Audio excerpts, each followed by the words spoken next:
FM. Hello, Chad. You're on the air. Hi, thank you for taking my call. I just have a question. I find it difficult a lot of times during Mass to concentrate as a father of three.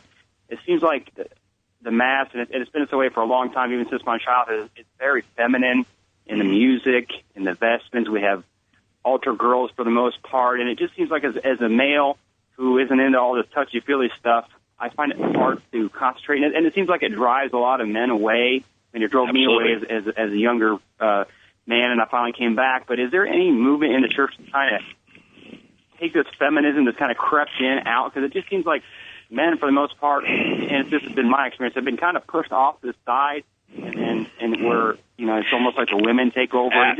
I'm not trying to say that men are... Do you see what I'm trying to say? Yeah, we talked about that a little bit, Chad. Absolutely, and I think that 100% agree with you. When I became pastor of my, now I've been here 14 years, but when I was a community, I was there, this is almost 20 years ago now, holy cow. But anyway, I got up one Sunday and I says, okay, gentlemen, all you guys got to stay. After Mass today, women, you can leave, go downstairs to fellowship. Men, you all have to stay. And they looked at me like, oh. So, they all sat there, and I says, before I sent them all out, I said, the problem with this church is all the women are the ministers here. All the women are in leadership. And I said, I'm not taking away from women, because without the women, the church would be nothing, because the only ones that stayed with Jesus after when he was crucified was the women and John, by God's grace. But there were more women that stayed. All the men ran, except for St. John. But anyway, so we need the women. That's not my point. But Jesus, the way he started the church was with 12 men.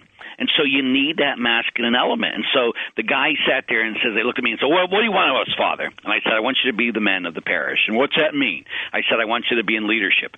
What's that mean? I said, I want you to start praying with me. Well, when? I said, every day. Well, when?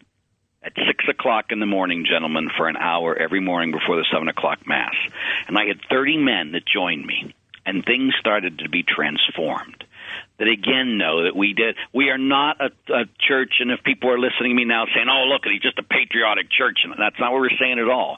But we need to have a balance. We need complementary being brought back into the church. Men need women. Women need men. Women, like I deal with men all the time, I say men need men in their life too. You need both, but you need to have someone opposite of you.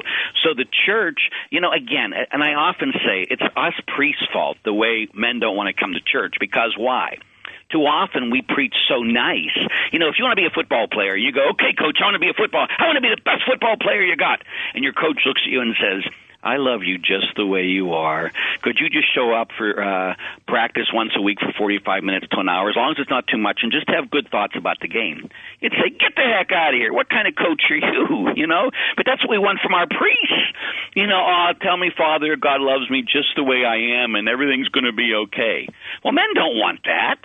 Men want to be challenged. Look like once I was at a conference and a deacon got up and says, guys, I know it's really hard to pray every day, so could you try to, that when you're driving to work, those bumps on the wheel, could you try to say one decade of the rosary every day? Oh, that'd be great. And I'm getting madder and madder. And then I get up and I said, gentlemen, you got two choices. You pray every day or you go to hell. You understand? And it's like, oh, we like the deacon better. But we as priests need to be challenging people. And so we as the leaders of the Mass, we need to be bringing both. We need to bring songs that aren't so high that only the women can sing it. We need to have both, so. But there is a movement, absolutely, there. Yeah, I see it as well on the road. Men are hungry for magnificence. I think men are tired of the status quo. It's something broken about the current model. Mm-hmm.